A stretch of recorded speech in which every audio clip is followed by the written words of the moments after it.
tuning in to SGN Channel 2 News. I'm Amanda Simmons. And I'm Linda Peterson. And I'm Devon DiCarlo. And today, I'll be giving you the highs and lows in weather and in life. The Student Government Association and Hispanic Latino Student Association collaborated this week at GSU. I got to learn more about what they were trying to share. Today, SGA specifically wanted to highlight and work with the Latino Student Association in light of it being Hispanic Heritage Month. We're working with the Hispanic Student Association here today. So we want not only to make students aware of this club and this organization, but we also want to know what students know about this cultural group and identity. SGA is looking to highlight more clubs on campus in order to make the student body more aware of them. One of the few things that we are prioritizing this year is making sure that we are not only ensuring SGA involvement, but student involvement in clubs and organizations, especially affinity clubs and groups. The Latino Student Association is celebrating Hispanic culture and trying to get students to think of the culture itself. As you can see, we are asking people their favorite Hispanic musician or an influential person, and we just want people to start thinking or to see if they even know an influential Spanish person. They have also been planning more partnerships with different organizations to hopefully get more people involved. So our whole point this year is to really get us out there. We do feel there is a lack of representation of Hispanics on campus, so just the fact that we get to work with SGA right now is promoting our club, seeing to other first years that are in the Hispanic and Latino community that there is a club for them, that there is a group or a community that they can come to if they need support. The Hispanic Latino Student Association has their weekly meetings on Wednesday at 1:30 p.m. You can find more information on their Instagram at HLSA_UHeart. Melissa White, the Hartford Symphony Orchestra's guest musician, introduced the legacy of Florence Price to attendees on Wednesday in Wild Auditorium. The presentation began with information about Price, including her childhood, postgraduate successes, and her struggles as an African-American musician making it big in the industry. Price was unable to connect with musicians when composing her works because of racial tensions, leading to some of her musical notation to be up to interpretation. Despite this major challenge, Price created 4 symphonies, 15 choral works, and countless other musical pieces that all contain a soulful, joyous component that inspires White when performing pieces. Price's music reminds White that performing is a form of expression, particularly live performances. In a way, this has re-energized me to remember that for the many things, it'll be the first time someone's hearing it and they want to hear your voice do it. They didn't come to hear a record they could have put on. What's the theme of the piece?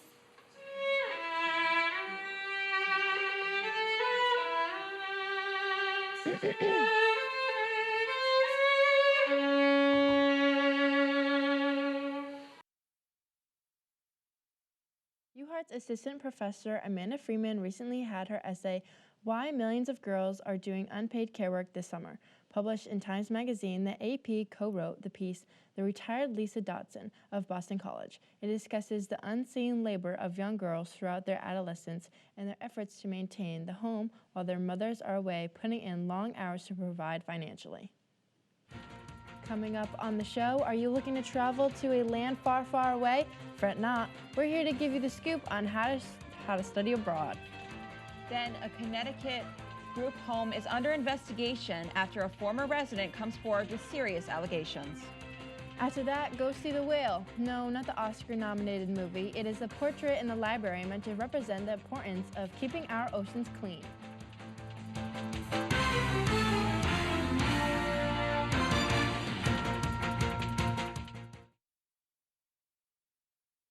So, I'm kind of new here, but I've noticed a trend. My human does this funny thing where she goes around and gets all my toys, and then she hides them in that basket by the door. But it's always the same basket, and it's always in the same place. And then she acts so surprised when I find them, but, she's putting them in the same basket. Again. It's like, hello, that's where you put it last time. You were the worst at hide and go seek.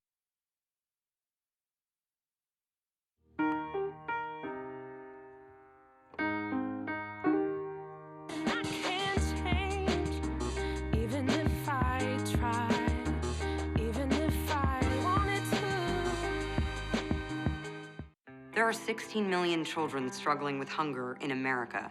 That's 1 in 5 daughters, sons, neighbors, and classmates who don't know where their next meal is coming from. Yet billions of pounds of good food go to waste every year.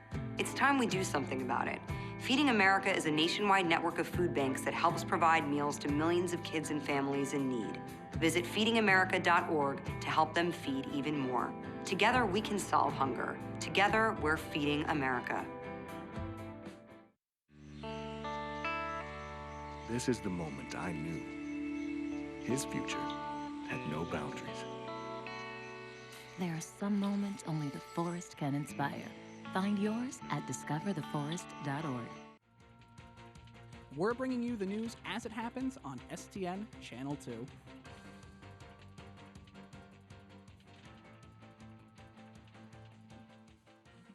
This semester, the Study Abroad Fair has returned to provide students with valuable information on how to immerse themselves in different cultures while also enhancing their learning experience. There is a fantastic opportunity to discover how you can enrich your academic journey here at UHeart. Today, we'll dive into what the Study Abroad Fair has to offer. We have over 42 locations across the world. So we are in Europe, we are in Asia, Latin America, South Africa. So really, the world is your oyster, and you have a lot of options with us. It all sounds interesting, but what are the real benefits? Global experience, which is really important, when they're graduate and applying for jobs. It kind of gives them that competitive edge and experience of working with people from other different cultures and communities. I think it's a really great opportunity for students on UHeart to kind of broaden their horizons, see new cultures, and just experience a new country. I think that's a really valuable experience. Why isn't there more students taking up these offers? Misconception that universities overseas are more expensive than your home university. Probably financial costs, because although you can get scholarships and money from the school or from the program, a lot of people don't have the money to travel abroad and pay all the other expenses. So it looks like studying abroad comes with some unique benefits and some interesting challenges. Will you be studying abroad this academic year? This is Javon DeCarlo, reporting for STN Channel 2 News. Check out the UHeart website, hartford.edu, for more information. The Bridge family group home in Harwington, Connecticut is under investigation after a lawsuit was filed by the mother of a former resident on behalf of her teenage daughter. Court documents reveal that the 14-year-old victim, only referred to as Jane Doe, lived at the home from April 26 to June and allegedly suffered physical abuse, mental abuse, and subjected to sexual assault throughout her stay. Admissions into the home have been put on pause. The Department of Children and Families and Connecticut State Police will continue their investigation into the allegations. Dr. Catherine Owen's art series has been making waves since her recycled whale portrait was unveiled at the University of Hartford last fall. This week, I sat down with her to discuss her work and how working with the community helps her go with the flow. The Entangled and Ingested art series continues this fall, offering UHeart students the opportunity to be a part of an incredible art project. But in sitting down with project leader Dr. Catherine Owens, it becomes clear how much work each piece requires. And so now I'm on the second series, of which there will be 73 portraits. And the first time around there were 3 whales, 2 of sort of 50 or 60 feet, and 1 that was a smaller 18-foot whale. And in this series, I think there are 10 whales, a lot of whales. The process is as creative as it is time-consuming. Pieces of plastic pollution are sewn onto a canvas, eventually forming portraits of endangered sea animals. But beyond each stitch lies a larger meaning, a purpose that reaches beyond the canvas. Sort of the point behind this whole project is raising awareness about plastic pollution. And I think that a lot of people try to do better, and it's just very difficult because so many things are wrapped in plastic in our society right now. So I do think it's important to try to do things like talk to political leaders or talk to people who make things and encourage them to change their packaging so that it's more sustainable. Although this piece is still in the early stages, Dr. Owen's project can teach us a lot about flexibility and that letting go of control can be game-changing. So, a little bit of control is good, but once you sort of set the boundaries, then within that, whatever happens, happens. And I think that's cool in a different way. If you want to contribute to this project, you can attend Dr. Owen's sewing meeting in GSU 339 every Wednesday from 9 to noon.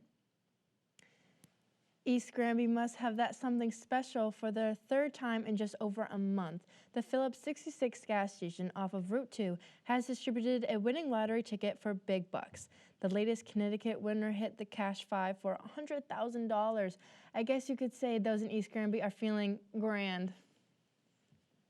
With Hurricane Ophelia hitting the Carolinas and Virginia, we'll be expecting some of the effects this weekend. But today has been truly beautiful. Let's take a look at life on campus, shall we? As we can see, it's been a beautiful day out. It's honestly been nice. It's cool weather. It's not too hot. People aren't sweating anymore. I even was able to see a nice convention of people playing cornhole. Even people are going to Starbucks, getting some drinks, getting some croissants, some food, eating outside. It truly is just beautiful. Oh, look, see, there's the convention right there. Anyways, why don't we start taking a look at Friday's lows? Starting off with Concord, we have 49 degrees. University of Hartford is 54 degrees, and New Haven is 58 degrees. Let's take a look at Saturday's highs. University of Hartford bumps up just a little bit to 60 degrees. Albany is a nice 75 degrees, pretty warm still. And Durham is 63 degrees. Let's take a look at the lows. University of Hartford is back at 54 degrees. Everything drops down. Durham 47, Boston 57. Let's take a look at Sunday's highs. And it stays around that path still. University of Hartford goes to 62, Albany 65, and Boston is 65. Let's see the lows. So it goes back to 54. University of Hartford is at 54, Albany is at 55, and Boston is at 57. Let's take a look at our 7-day forecast. Now, as we can see, I mentioned the Ophelia hurricane earlier. We will be getting some of those effects. Friday, it's cloudy. It's getting a little bit cloudier. And then from Saturday, it gets rainier. Sunday follows. From Monday, we still get the clouds, 65 to 52. Cool weather, bundle up, make sure you're ready for that weather. Tuesday, we see the end of the tunnel.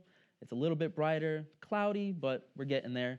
Wednesday is the last day where it's cloudy, 70 degrees, nice temperature, drops down to 50. And then Thursday, we finally lighten it up. Full clear skies, 69 degrees, 54. But mostly, it's looking pretty good. I can't wait. What you're saying, essentially, is it's sweater season now. Absolutely. It's time to start wearing those sweaters, time to start wearing those jackets. Just appreciate staying inside, maybe watch a show, get some blankets, get comfortable. Yeah, I saw it said Thursday, the high is 69. That's like pretty chilly for what we've been having. I've been waiting for this all summer. I know. Thank you so Finally, much. winter is coming, guys. Thank you. Coming up on the show, tragedy strikes after a bus carrying a group of high schoolers crashed yesterday evening. What officials are saying about the deadly crash? Then 5 women make their return to the U.S. after nearly 8 years in Iranian custody. After that, an update into the ongoing WGA strike. Could it be nearing the end? All that and more. Stay in 2 to 2.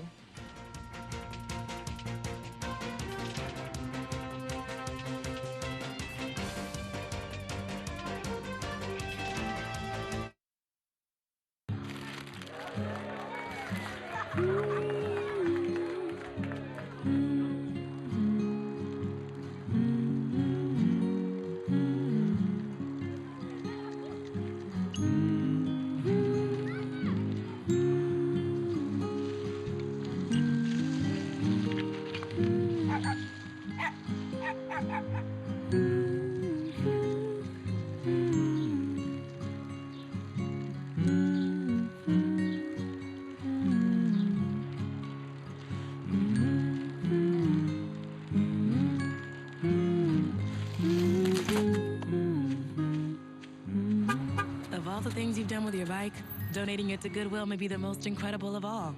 Your donations help fund job placement and training for people in your community, which means your stuff can be more powerful than you think. Donate stuff, create jobs.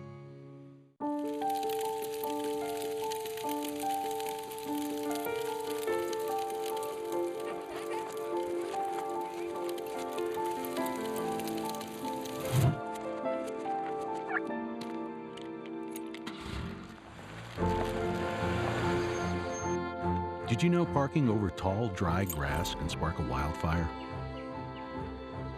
Only you can prevent wildfires.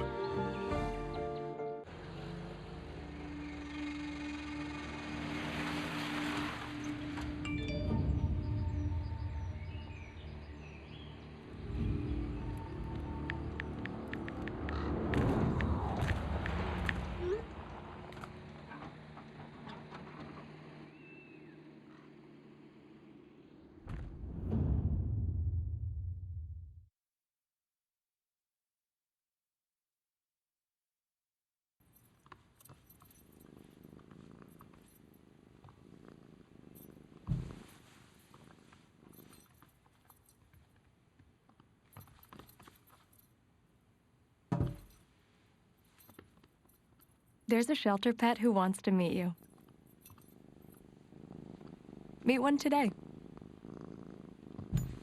Visit theshelterpetproject.org. Adopt.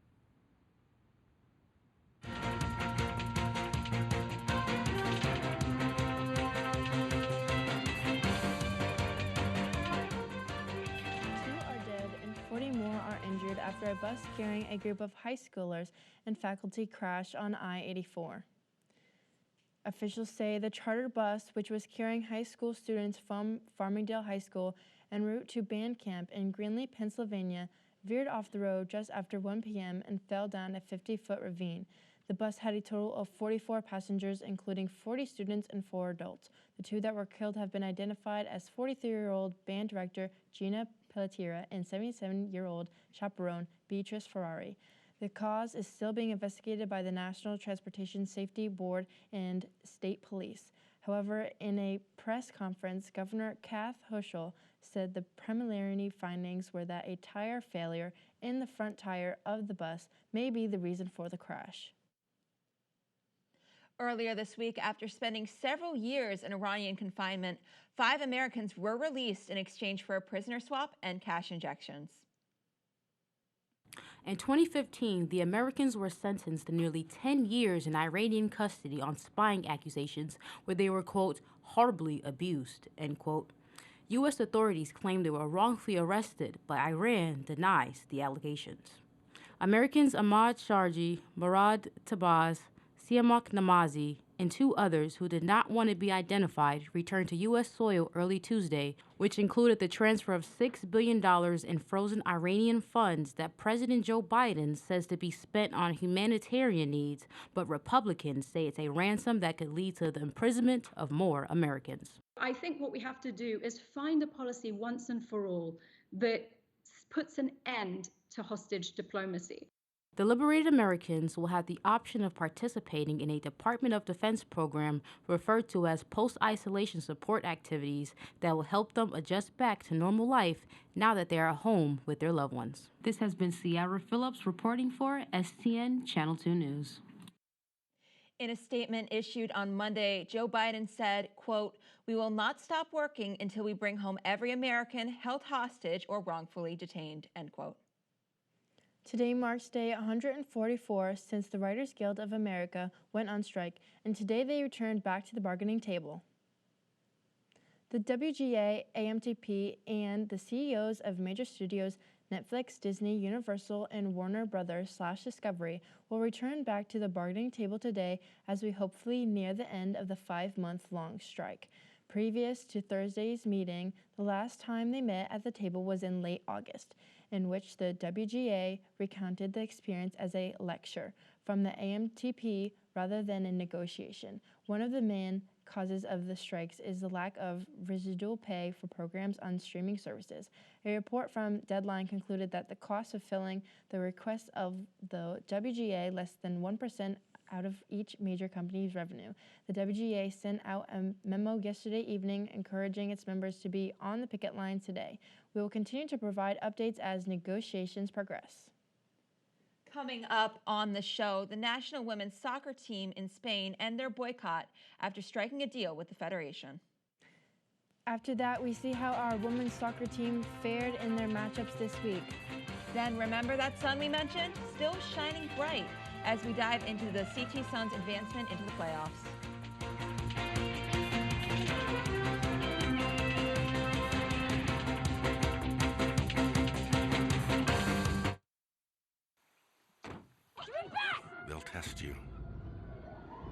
try to break your will.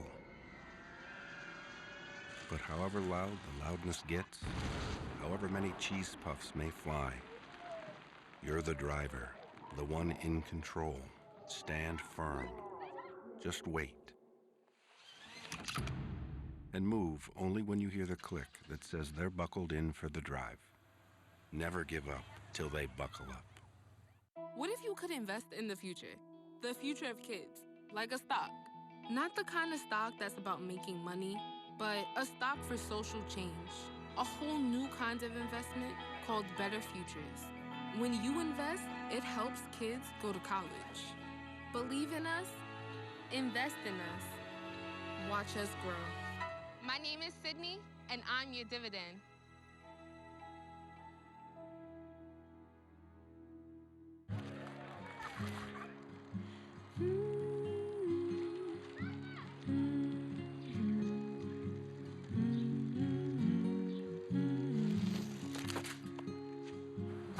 Of all the things you've done with your bike, donating it to Goodwill may be the most incredible of all.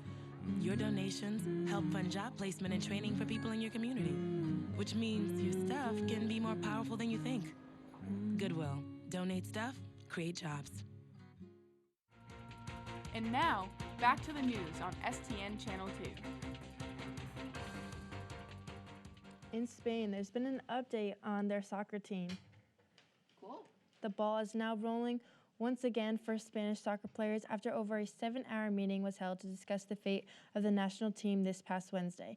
The boycott started after boss Luis Rebels kissed player Jenny Hermoso on the lips in the middle of the World Cup ceremony. When the agreement was reached, it was said that as little as 6 or as many as 9 senior officials will be asked to leave or fired following cases of sexual assault and mismanagement of the team. The league will also be branding the Women's Soccer League to omit the word female from the title to match the Men's Soccer League. Both teams will now be called the Spanish National Football Team.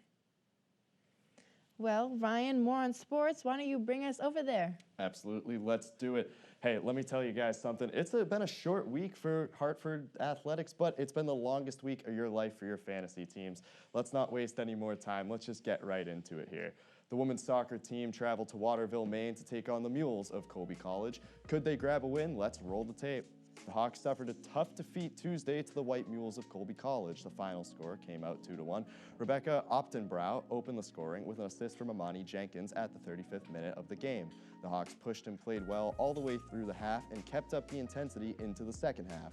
Unfortunately for the Hawks, Colby College came up big in the last 5 minutes of the game as Sophie DeGrande tied up the game in the 85th minute. The White Mules were not done there. In the 89th minute of the game, Fatih Salifu found the back of the net, sealing the game for Colby. Colby were more aggressive and were getting more shots up than the Hawks, having 12 shots total with 9 being on target for goal. With that win under the belt, Colby College women's soccer pushes to 2-3 on the season, and the Hawks will drop to 4-2.